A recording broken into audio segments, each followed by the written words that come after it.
Okay, it is a little after 6 a.m. and the bear and I are going fishing. We're doing something we haven't done ever, at least I haven't.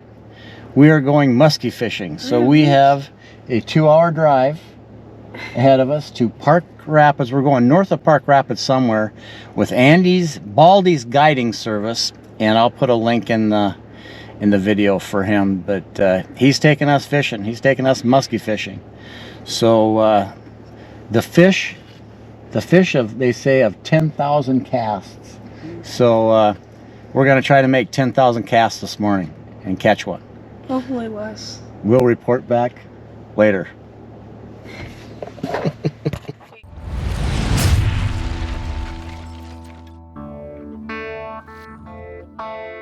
When you cast, think about throwing a ball. That's how I teach people. Okay, yeah. So like if you throw football, softball, baseball, where you let go at the top is where you want your thumb to release from the line. Okay?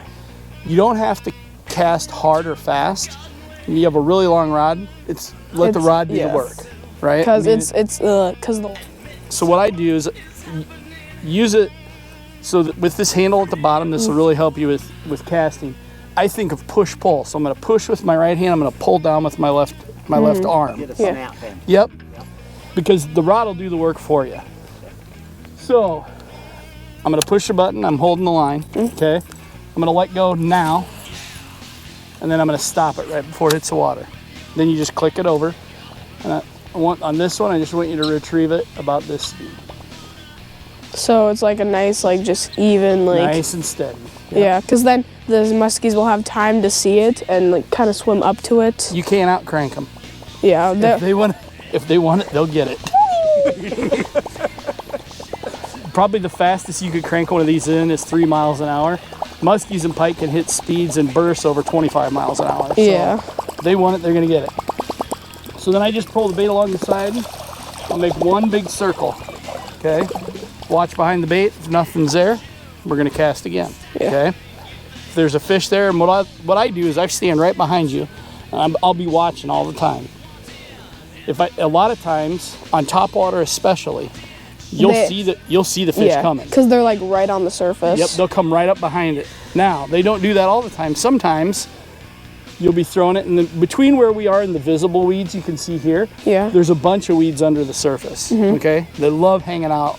Yeah, because hiding out those weeds. Well, they think they're camouflage. They're really not. No, I've seen them. Sometimes you go over them, they'll be like one stalk of cabbage. There'll be a 50-inch muskie sitting there, and they're like, "Oh, you can't see me." I'm like, everyone can see you, Well, but they like hanging out there because prey fish come by and they can ambush them and eat them. Yeah, so. Tiger muskies, you would see them. They're like an albino something. There's a lot of different color variations of muskies. They're spotted face. Some of them have bars. Yeah. Some of them are almost kind of like a silver, and the fins are almost always a red. Yeah. Then there's some out here almost, depending on, they're all a little different. Some are almost blonde. Almost like the color of sand. Oh yeah. I've seen. Yeah, my friend's mom, her muskie was like 54 inches. It was like a blondish color. Some of them, and then some of them like. Some of the smaller ones, they're kind of like just greenish. Well, yeah, or they'll have spots. They call it spotted face. But as they get bigger, they'll grow out of that spotted face. So if you get a big one, over 45 and it's spotted, those are really cool fish because there just aren't a ton of them. So then it doesn't professionally. Yep, you don't get a backlash, professional overrun, yeah. Bird's nest, whatever you want to call it. my cousin calls it a rat nest. Yep, same thing. So we just got a weed on there. Oh, I was like, why are you doing that? Because there's a weed, it quit spinning. Oh. So, if a muskie eats a topwater bait, have you ever bass fished with topwater before? No. Okay. I've never really owned a topwater. Topwater is a lot different because you're going to see the fish bite before you feel it. Yeah. Because your eyes will see it. The key to catching fish on topwater, keep cranking. Even if you see a fish eating it, a lot of times it'll scare you, right? Yeah. It'll be, Same. Just keep cranking. Yeah. And it's like maybe half a crank or one crank until you feel weight. Okay. Yeah. Because you'll actually feel the rod. You'll feel the fish weight. Because Will the lure disappear? Yep. A lot of times it will, 'Cause- especially a smaller one like this. It will. Okay. yeah, it's just in their mouth. They're just like waiting for a reaction, and Well, then what they do, what happens is, so if I cast it out there and one eats it, the fish's mouth opens, right? Mm-hmm. And as the fish, as the mouth is closing, you'll see it. Yeah. Okay. Well, your natural reaction is I need to Jerk set it. the hook, right? Well, if you do that, it's pull gonna pop it out. You pull the bait right away from the Yeah. fish, right? So the key to topwater is you have to be patient. Yeah, I Okay? have zero. It's hard to do. It's really hard to do. Trust me, Especially the she ones- can set the hook like lightning. Well, and here's the thing: once they grab hold of it, They ain't letting they're go. not usually. They're gonna hang on to it. Yeah. So on this one's a smaller one, but some of the bigger topwaters like Yeah, this, like that. they'll actually T-bone them. T-bone them? Okay. So Oh, they'll hold on and then let go. they'll oh, I got stuck. Okay. So if the bait's coming through the water this way, like this, a lot of times the fish, even if it's behind it, when they grab it, or if they just ambush it, they're gonna grab it this way. If this is their Yeah. mouth, they're gonna grab it like this and then pull it down. Yeah, but it's not hooked on them. Nope, not until you set the hook. And a lot of times, if they're completely committed, and they miss these a ton. Oh, yeah. Really? Oh my gosh, Really? they're so inefficient. Really? Well, they just get all the chances in the world. You know, I mean, they can get all the chances they want. You know, The one but video, they miss them a lot. Really? the one video- That sounds crazy. That they, I mean, mouth, eyeballs, right, all together. know. You know? Well, here's the other thing I don't understand. I've never figured this out, right? So all fish have their eyes on the side of their head. Same as Yeah. them. Muskies are the same way, right? Yeah. So a 50-inch muskie, its head's probably this wide. You know, the width of it. Yeah. Yeah. When they follow a topwater in, or even a bucktail if it's under the water, they center that bait dead center in the middle of their head. You think they'd be to one side or the other. Yeah. But it's always in the center. I'm like, why do they do that? You know? I don't get that. because if the fish tries to like swim off, they can like I can't talk. Like they follow it and then they can like steer it off and then ambush them. Something this size, all I gotta do is just gulp it. You have to drive those hooks in. We don't get a lot of chances, so every one we get, we want to make it count. Yeah. Okay? Yeah. So I'm gonna reel it in. I'm watching behind the bait. If I don't see anything, even if I don't see anything, I'm still gonna do. Because they could be under the water. Yeah. With topwater, a lot of times you're gonna see them Yeah. before the bait gets here. So- Not always. What's visibility here? About 2 feet? No, probably a little more than that. Okay. So you'll be able to see them. The one I Yeah. had follow earlier, before you guys got here, that was Yep. on a bucktail. Okay. And you know the bucktail's probably under the water 2 feet, Okay. and that fish came in underneath the bait.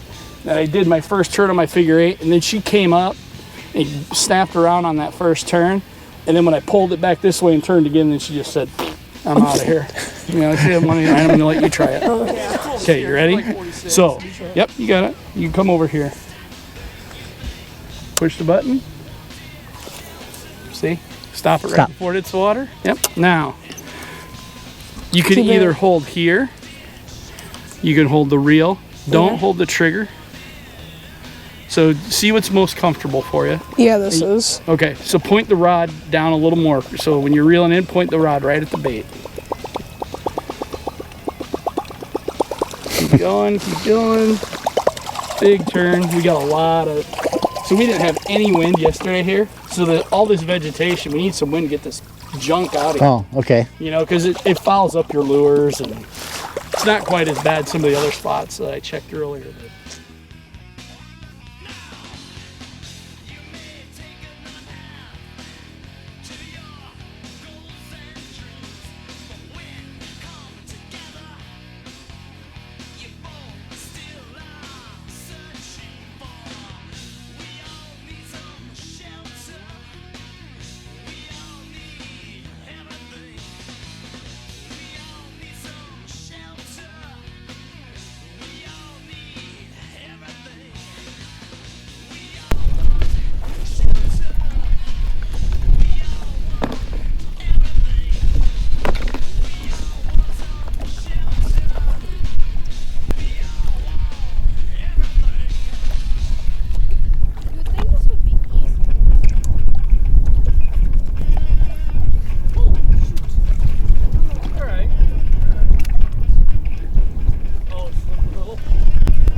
saw something, so we will be back. We will get you. Thanks, Andy.